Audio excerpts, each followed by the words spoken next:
with free school supplies, texting and writing simulator, and meanwhile blanket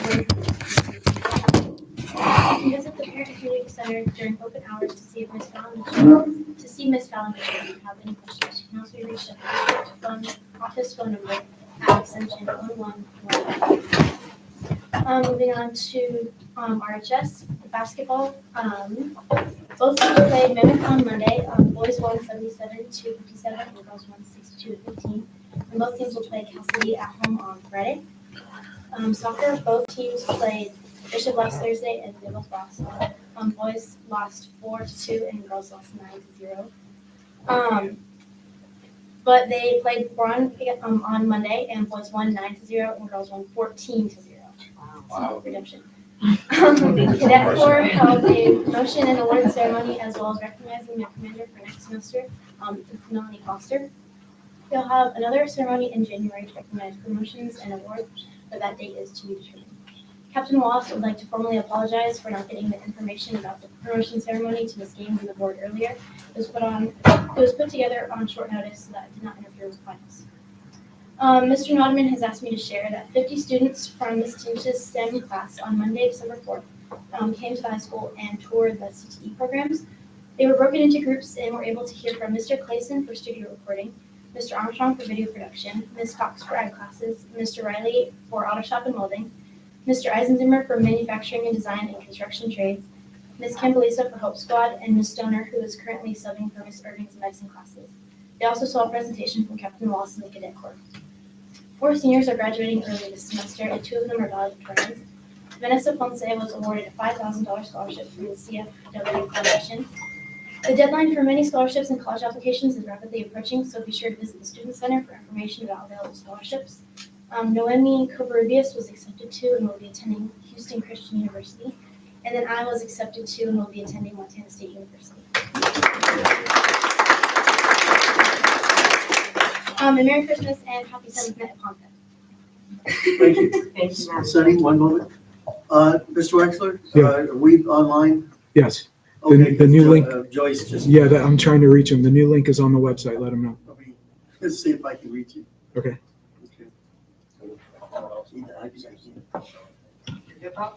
Yeah, go ahead. CBO report, Mr. Irving. Alrighty, we have ongoing construction still. Should be online. Project at Okay. the high school for the scoreboard is gonna have the kickoff meeting next Monday so that contractor and the district and everybody is on the same page for schedule. Currently has a 60-day estimated working timeline, which will get it ready just before softball starts, knocking on wood, for no weather delays or anything like that. And then work continues at West Park, Tropico, the high school cafeteria.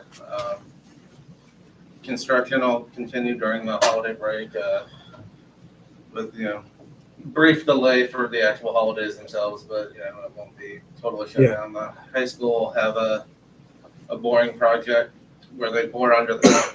It might be kind of boring to watch, but where they bore underneath the concrete up by the front office towards the 200 spot in libraries, so that utility and everything else can have access. But with the window without students on campus, it's an ideal time for that. And then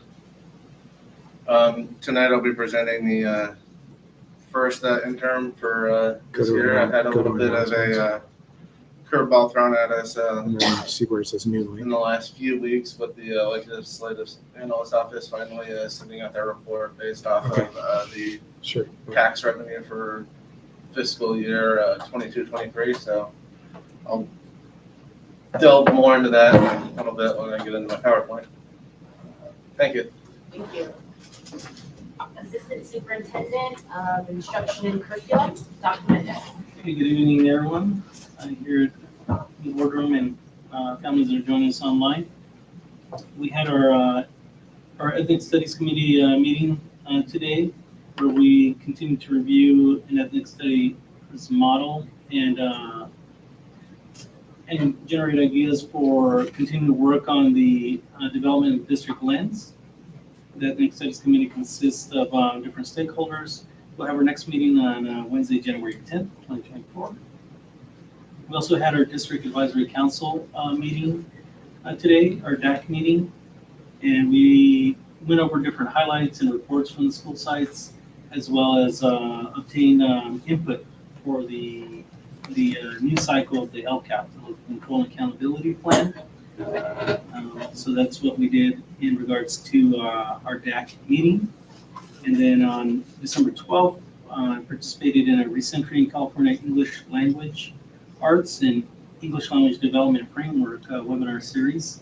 They focused on updates as it pertains to the framework, as well as designated and integrated ELD.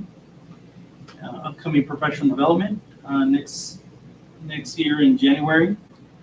The year is going to be Dr. Wetzel will be providing professional development for high priority standards and learning progressions. 3rd to 5th grade level chairs will be here in the boardroom January 9th, 2024. And then Dr. Fisher will continue professional development online via Zoom on teacher clarity, learning intentions, and success criteria on Wednesday, January 10th for elementary focus and January 17th, secondary focus.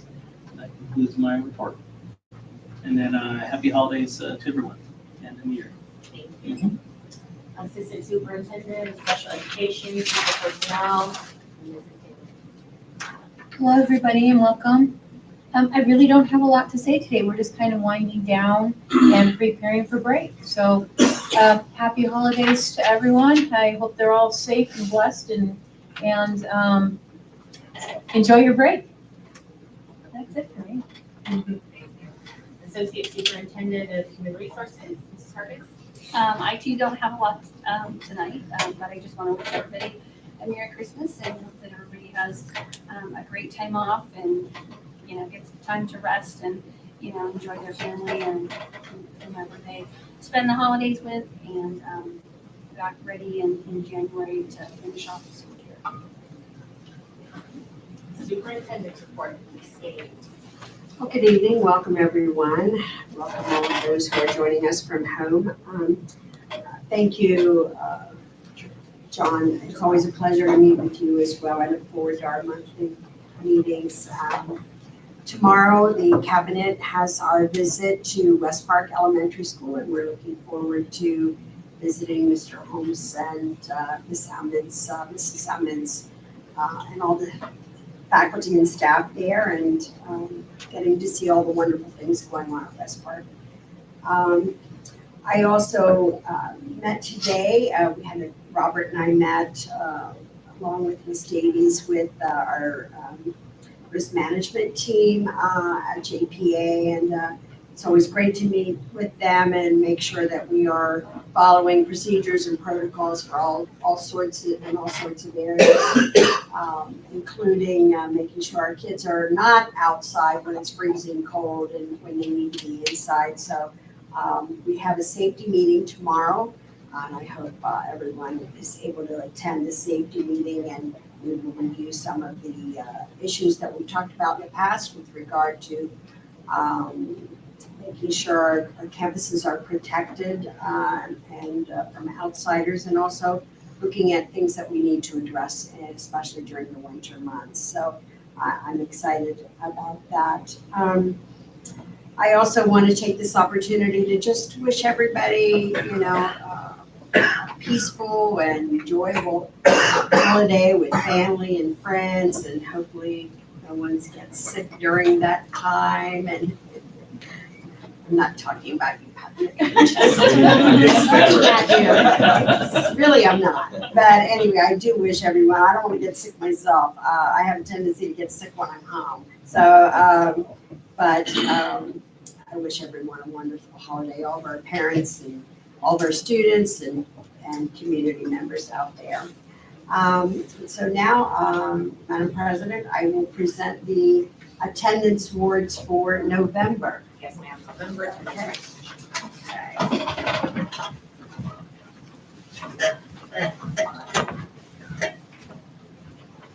Demonstrate.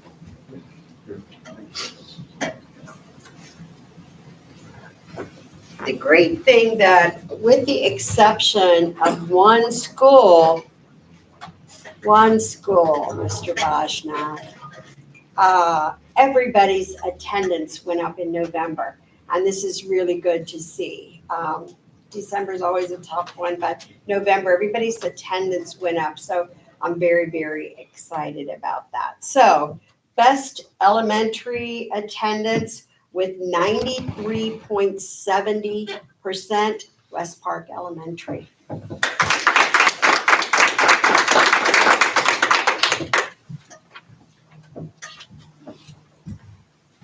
Congratulations. Yes.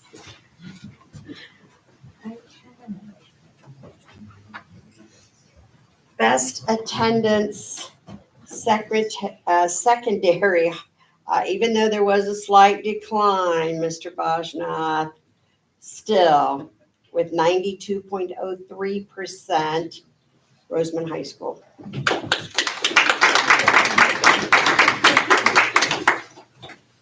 They're catching up, very close. Very close. Just very, very close, Tropico, that's all I can say.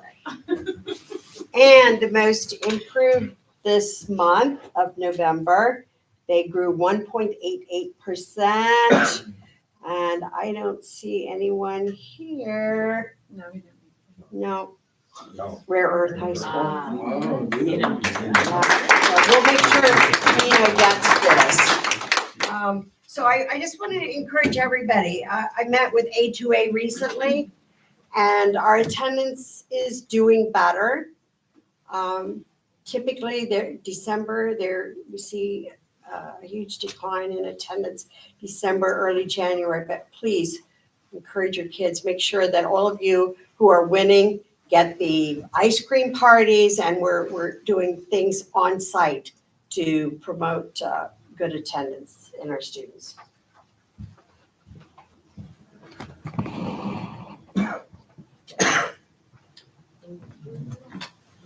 Board member communications. We'll start with you, Ms. Seymour.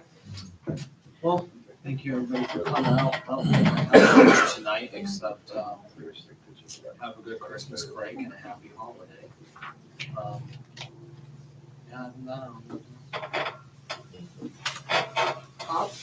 Thank you. Congratulations. Thank you. You'll have fun for the next year. We had a good year last year. We got a lot of stuff done. And with Sonny in charge, I'm pretty sure we'll get a lot more done. Not saying that we didn't get enough, but we had enough. Mr. B, missed you this morning, but Robert and I invaded your gym. I don't know if you heard. Yeah. We came out to do an evaluation for the audio system that was purchased last week. So the gentleman, once we get the equipment in and so forth, then we'll start looking at getting it installed. Pointed out a couple things for us, but he'll take care of that. And Ed, we did come down to Tropico and also did the survey, but we're not ready for Tropico as of yet. But we saw some things, and one of the things that will please Barbara, that we actually found out why the sound is bad in the gym. It's because the speakers are pointed to the corners and not in. So he came up with some solutions on that, and he will be getting back with Sweetwater on those solutions. And it's not just the gym, it's also the cafeteria area, and to include your amphitheater out back. Right. So we're trying to get it all done for you. So, but I'm confident with the gentleman that was recommended to us to do the work, that we will probably have excellent systems. And based on that, I wish everybody Merry Christmas and Happy New Year, and look forward to seeing everybody back next year. I will be out for a period of time. I don't know yet. I will be having back surgery, so I thought I'd let everybody know. If you don't see me, that's the reason as to why. So other than that, turn it over to Mario. Happy holidays. Just wish everybody a good vacation and Merry Christmas to everybody. And that's it.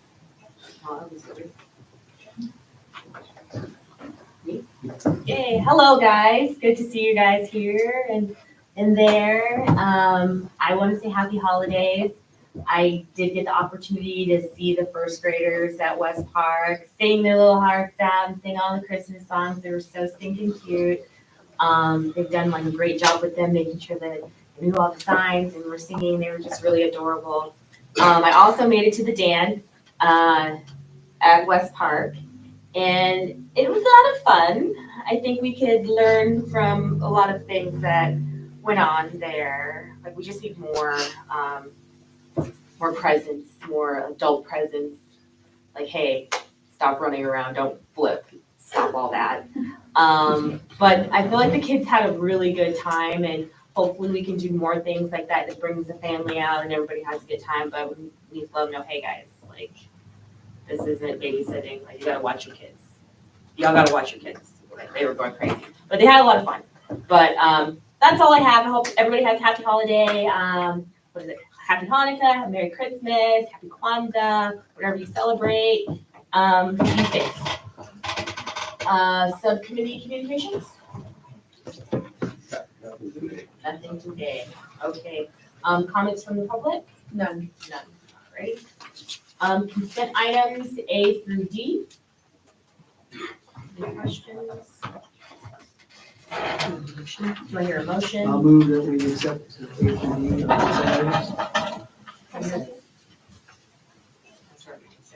We'll give it to Vincent. All in favor? Aye. Aye. 4 ayes, 1 absent. She did. I'll second it. Seconded by Mario. Sorry. Okay, general. Approved change of board trustee July regular board meeting date. I don't think we called for the vote. On consent, did you? Yep. Oh, It's okay. Want to do it again? No. All right. Approved change of board of trustee July regular board meeting date to Tuesday, July 16th, 2024. Previously scheduled for Wednesday, July 17th, 2024. That was my request. I will make a motion. I will second. All right, a motion by Mario, second by Moore. All in favor? Aye. Aye. Aye. Thank you. 1 absent, 4 yeas. And she gets to vote, she actually should ask to do the vote. Her vote first, and then you vote. Okay. Yeah. We'll do it on the next one. All right, business and operations, approve resolution 232406 regarding annual and 5-year accounting of development fees for 2022-2023 fiscal year in the following fund or account. Fund 25, capital facilities fees fund. Mr. Irving. Alrighty, so this is a annual resolution regarding our developer fees fund, so money that is collected from new homes being built, people remodeling their house above 500 square feet, or any new commercial development in the community where a fee is assessed on behalf of the district to address student capacity and housing for students. So, if new houses are coming in, the district's giving money to make sure there's adequate classroom space for, if those houses have children involved. Or if they're planning on a remodel and they don't necessarily have children, eventually they may have somebody else that has kids that live in that house that, attend the district so that, so this is a breakdown of what we did with that money over the last fiscal year. So we started the opening balance of $971,000, and we ended the year at just over $1 million at $1,030,000, where we collected about $440,000 in fees and another $20,000 in interest. So that's the revenue portion of it, And on the expense side, the main thing that we continue to use Fund 25 for is the leases for the portable classrooms that we have around the district. Which consisted of $313,000, so about 61% of the Fund 25. The next highest expense in there is the TMS classroom expansion project, where while the project is primarily funded through Fund 35 and state facilities funds, the district has a matching contribution that we must make in addition to the state funds. So in order to meet that maxing, since this project is to increase student housing in terms of classroom space, we've used $83,000 of Fund 25 towards expenses for that, primarily architect and architect fees, and then some of the soils engineering expenses. And then the next pieces or things are range from 7% to less than 1% of what was remaining. But other things that we've used Fund 25 for are the relocatable classrooms at West Park, the current construction there that is all being funded by Fund 25. So by the end of fiscal year last year, we'd spent $28,000 there. Ongoing AB 1200 compliance, which is the requirement that we put our larger project out to bid. And then administrative fees done by the county, recoating the floors at the middle school and high school. A little bit of the universal pre-K project at RES before it was discontinued, but some of the architect fees. And then finally, the fee for the developer fee report, which is what lets the district know how much we can charge based off of the state allocation board rate for incoming developer fees. Out of all of that, the two ongoing projects that were funded out of Fund 25 are the relocatables at West Park, as well as, weirdly enough, the TMS expansion. Any questions? I just gave you a lot of information pretty quickly. Quick clarification. Mhm. On the developer fees, I thought they were at 100 square feet or more instead of 500. I think you were correct. Off the top of my head, I'm probably misremembering that. It's been a while since anybody's called me about them, thankfully, knock on wood, other than just the new home developers. So who do we need to contact where I can be unincorporated, redirect them towards Bakersfield? Okay. Thank you.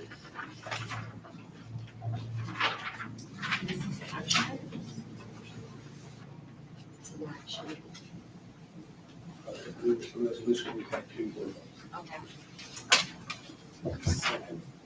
I'll make a motion. Motion by Mario, second by Wayne.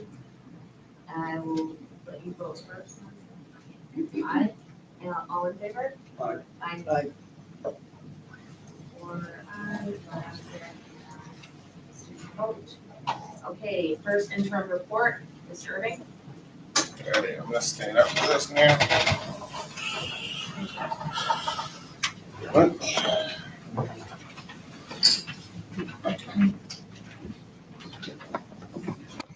Alrighty, so first interim report. Annually, there are a series of reports that get done. It starts with the budget and then ends with unaudited actuals for the fiscal year. The interim reports are, how are we doing in those middle phases of, okay, we set up the budget at the beginning of the year. The following September, we talk about, okay, this is, how we ended last year. But this is, the piece that, checks things, partial through the year because weirdly enough, when we have a budget set up and the state hasn't finalized their budget yet, there's discrepancies weirdly enough because nobody in Sacramento called me and said, "Hey, what do you think, Robert?" So this is, just how are we doing as a whole is, and yeah. So always like to start off with the good news of the revenue. Revised revenues are at 71 million. This is just general fund only. Doesn't include cafeteria, developer fees, anything else. It's an increase of 4 million based off of higher than anticipated enrollment for this year, than anticipated property taxes projected by the county. And then the continuation of ELLP funding, where I don't know if you remember at the time budget was adopted, there were questions on there's an 8.22 COLA and some of that's coming out of one-time funds. What else?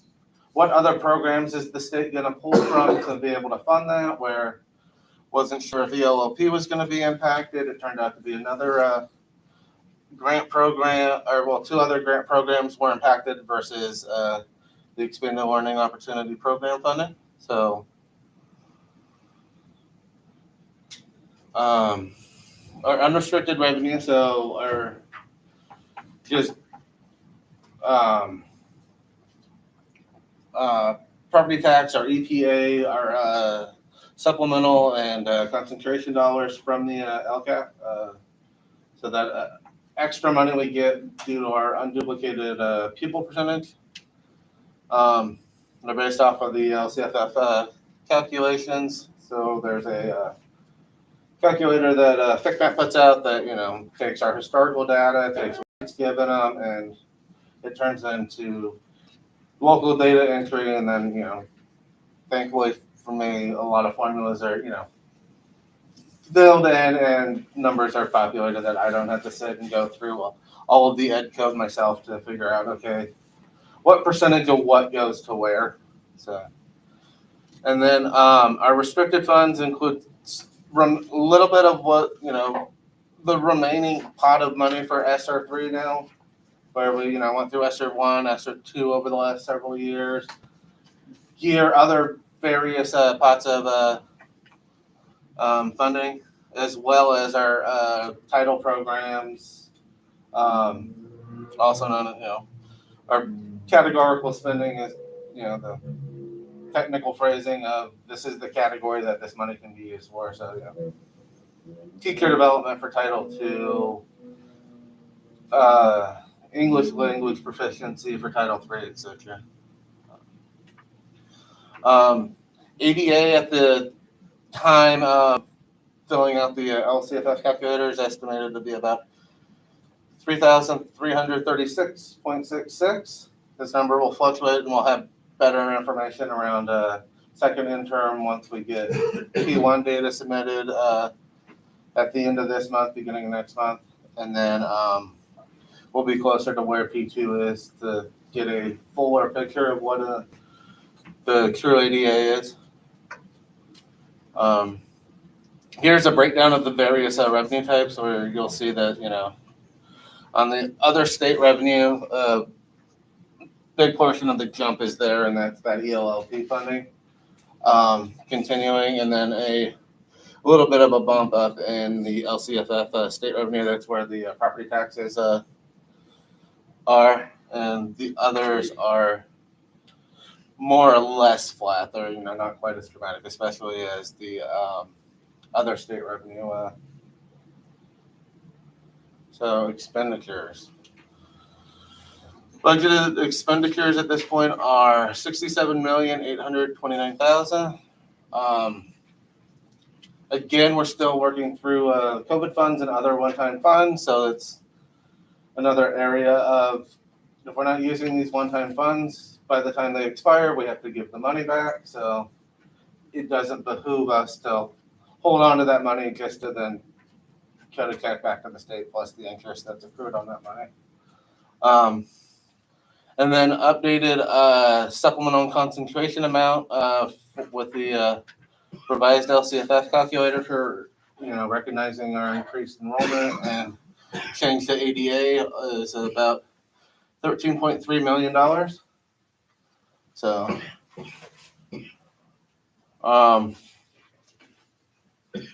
there's a salary this year is a little bit misleading when we look at the next slide of what percentage of salary and benefits make up our overall expenditures, where if we off the next slide of looking and just here's the hard numbers, it's about 61%, where it's not a true number though, because there's a massive LCAP action that this year that's part of the LCAP is the part of the high school cafeteria. So with that $7 million in itself, it's larger than any other LCAP action we've ever, individual action that we've done. So for the sake of being able to, realizing that money's coming from carryover from prior year LCAPs, I removed that so that, to get a truer estimate of what our total employee cost is at this point of salary and benefits, where this year, like prior years, the start of the year is, they're starting the year with vacancies on certificated side, classified, administrative side, so that, once we get through the rest of the year, that number will come up a little bit. We're still in negotiations with both the CSEA and RTA at this point, and not having a clearer picture of where are we going to be for that tentative agreement. That'll change these expenses. And then just as a note at the bottom, our enrollment has continued to increase beyond, yes, there's a little bump because of UPK and that TK window expanding wider and wider. We're experiencing growth everywhere. It's not just, at the lower levels in those grade spans. It's at the middle school. It's at the high school. So just serious consideration is the district needs to look at property and, sooner than later in terms of possibly setting up another campus so that, we're not totally busting at the seams and everything there that, we're taking advantage of, space that we, this is the breakdown of the expenditures on the both the salary sides. You can see it's dipped down a little bit from what the July 1 budget was and then where we are at first interim. Again, this will take back up with second interim once we have a larger window than just July 1 to October 31st to look at for actual expenditures. So that'll increase it a little bit as some of those holes from the beginning of the year have been filled. And then also, knocking on some sort of particle board wood. We have a clearer picture on where we are salary wise with negotiations and everything by the time we present second interim. And then where you can see that services and other operating expenses right now is a hefty $14 million. That's where the bulk of that high school cafeteria project is. So if you're looking this year versus prior years, you're going to see a dramatic spike there. And it's because, there's a very large one-time project, coming out of LCAP there. Multi-year projection. This was my least fun one of these to do because due to the delay in tax receipts by the state to the mid-November, typically would be, by the time budget's coming out for the year, the states received taxes in April. They have a clearer picture of where they're going to end the year.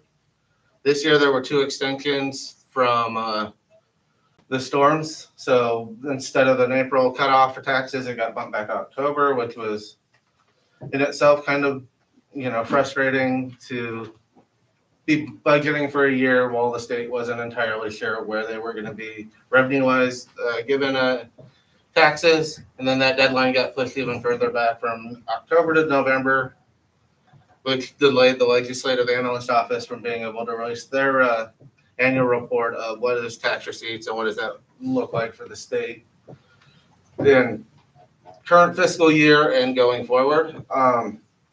So early December this year, we find out that the state is $26 billion short of what the expected tax revenues were for 22-23, which is not the best news to find out 6 months after the year is ended almost. There's a $26 billion shortfall there.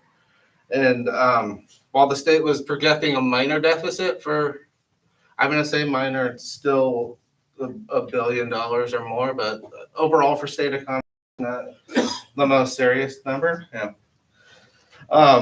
But it's exacerbating that to the point that at the moment, legislative analyst office is expecting a budget deficit for the state of $68 billion. So while overall the last several years education has been, a very high priority of the state in terms of funding, we're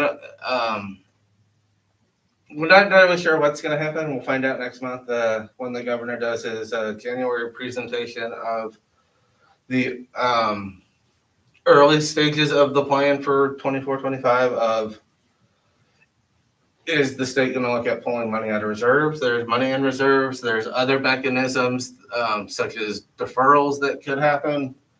We're not, we'll find out more in about a month when the governor does his presentation. But so it leaves a large question mark of,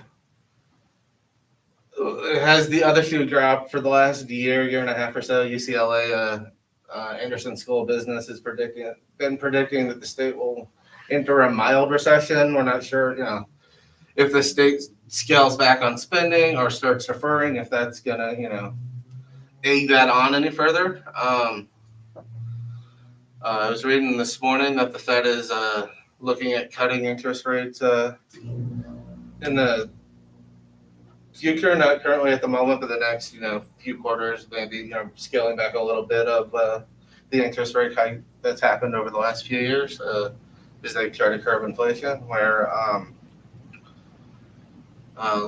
talking about inflation, we'll, talk a little bit more about upcoming COLA in a second for the out years, but let me talk about the this year for the multi-year projection of a lot of the same information we already talked about. What the assumptions are. Our COLA this year is 8.22. That's where portion of that came out of one-time funds. We'll find out what impact that has for next year's COLA. If or other programs from next year that to fund the COLA this year, they went ahead and paid it there, and they're going to cut it later. And then the multi-year projection at this point doesn't increase or include a salary increase with the negotiations, just again, not really having a clear picture on where we're going to wind up.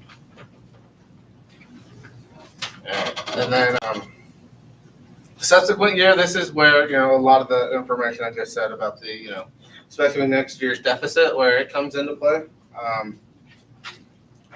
The first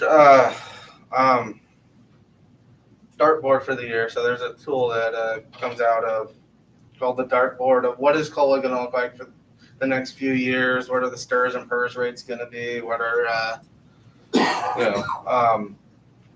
per student funding for ADA? The original estimate for next year's COLA for that was 3.94%. So it's what I originally made the multi-year projection with, and then we got the news about all the tax stuff. So I revised the multi-year projection for next year down to what the legislative analyst office is projecting at 1.27. This is only a projection. There's still another quarter's worth of data to come in to figure out where is that number going to come out in the formula. I've seen estimates as high as 1.5, and then on the other hand, estimates as low as 0.5. So we're somewhere in the middle there. Gonna try and be a little bit glass half full on it. We will see, but and just because that's what the statutory COLA is, it doesn't necessarily mean it's going to be the funded COLA. If the state is, an absolute cut mode and defer mode, there's a very high likelihood that the COLA will be zero and deferred into another year. Where, where when it looked like the onset of COVID coming out of the 1920 school year into the next year, what was COLA going to be? Was it going to be a negative number? Was it going to be zero? Where found out that it was zero, or there was a COLA, but there were also deferrals to go with it. So we went 5 months without getting any revenue from the state that then got paid back at the subsequent fiscal year. So there's a lot of moving parts.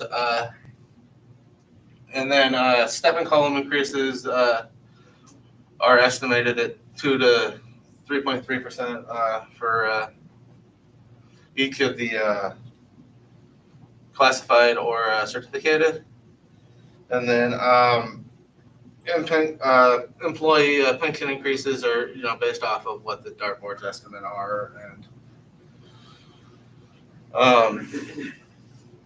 then categorical funding for federal programs is projected relatively flat. But it'll change with UPP, but I'm not anticipating any large increase or decrease there on the federal side. Overall, this is where ending fund balances are projected. But overall, we're healthy, which is good, because if all of the worst case scenario pieces come into play for the end of this year, start of next school year, we can we're not on our heels trying to immediately figure out how to pivot and what to do. The required minimum for district our size for a reserve is 3%, which honestly for us doesn't cover a payroll. While there is a required minimum, and there's little to no runway if we were to be in a position to, we got to start chewing into reserves and we don't have revenue coming. So, thankfully, the silver lining from COVID continues to be it gave us an opportunity to rebuild the reserve from when I started my first year here. Our reserve percentage was -1%, which is 4% lower than a 3% minimum. So not a great place to be. But being able to have the one-time funding is, thankfully, specifically Southern Current, it helped. And then as quickly as our enrollment has rebounded to what it was prior to COVID and then continued to expand, has also been a benefit there. So, really, the other thing that's really missing is getting our ADA back to where it was pre-COVID, where we're, low 90% as opposed to mid 90% or higher, which would, pre-COVID would be, the county and state would be absolutely mortified of what is happening here. But, ADA is not just, it's not a negative trend just solely for us. It is a statewide issue, but it's still an issue, and we are still funded based off of ADA. While some of the requirements around it and what that formula is have morphed to try and not, be as heavily penalized for districts that have declining enrollment, it's still a major component of what our funding is, and really a major component of what our mission is to educate kids. It's hard to do that when they're not here. And anything else? Oh, this is where our other funds are. So everything else prior to now has been the general fund, which is, large part of, the bread and butter of everything, aside from the cafeteria fund, which is its own bread and butter. Okay, no pause for laughter. Okay.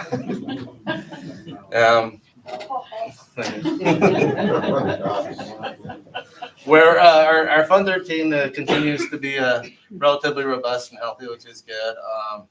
Capital Facilities Fund is our developer fee, so it's doing all right. I've gotten information about more development coming, so that number could be changing before the end of the year. Fund 35 is where most of the major construction will be. Ending balance is projected at 0 for now, just because ultimately when the construction's all said and done, all of that money should be gone. Realistically, we'll probably have some sort of ending fund balance with the West Park project. That additional funding coming in, and that project obviously won't be completed before the end of this fiscal year, but we'll at least have a better idea at second in term of where we are with that and what that timeline looks like for those UPK classrooms there. And that is the end of my slideshow. Thank you. Okay. Any questions? No questions. Certified district first interim report with positive certification. Motion by Mario, second by Bob.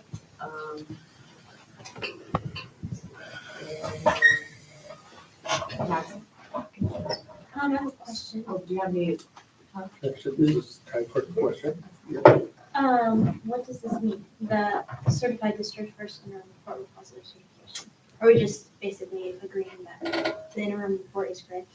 Okay, positive certification means that the district will be able to meet its financial obligations, both, in the current year, so this fiscal year, and in the out years of our multi-year projection. If it's a qualified certification, that means we'll be able to meet current year and one of the years in the multi-year projection, but there may be a shortfall in either next year or the year after the multi-year projection. And the negative would be that we're not able to meet any obligation this year or in the out years. So positive certification is right now we're doing okay. Cool. Less money than we're getting there. If it's negative, we're spending more than we're getting. I vote yes. All in favor? Aye. Good question, Miss. Approve E-rate year 27, 2024, 2025, request for proposal number 2024-01, 470-pound 24,000,7252. Mr. Wexler. This is a request for proposals to purchase network switches, which will upgrade our network, will improve the speed of our network. This is done through E-rate. E-rate is the federal program run through the FCC that pays districts to, it pays 90% of our internet, our ISP costs to Spectrum, and it pays 85% of our purchase of network equipment to upgrade our network. So this is to get approval to submit a request for proposals to purchase network switches. That'll go out tomorrow, upon assuming the board approves. And then in January, we'll come back to the board with the winning request, with the winning bid. And then we'll purchase the switches, and E-rate will pay 85%. I'll make a motion that we accept. Motion by Mario, second by Mr. Moore. Madison? Yes. Okay,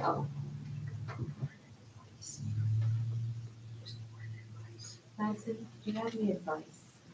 I advise that we go ahead and vote yes. All in favor? Aye. 4 years. All of the advice from Madison, thank you. All right, personnel items. Approve the following list of personnel items. Ms. Hargis? We ask that you approve them as written. Motion. Motion by Mario. I don't know your name anymore. Motion by Bob, We're not going there. I'll second it. seconded by Mario. Any advice on this? All in favor? Aye. Aye. Oh, you're already on that one, sorry. Yeah. That's what that's supposed to. Personnel. Oh. All right, adjournment? Am I allowed to motion on this one? Yes. I motion that we adjourn the meeting. Is there a second? So I'll second it. All right, second by Mario, Bob. Oh my gosh, I'm gonna get it together, guys, I promise. All in favor? Aye. Aye. Aye. Four ayes. What, 8 p.m.? The time's 8:09. 8:09. 3:09. I'll get it together.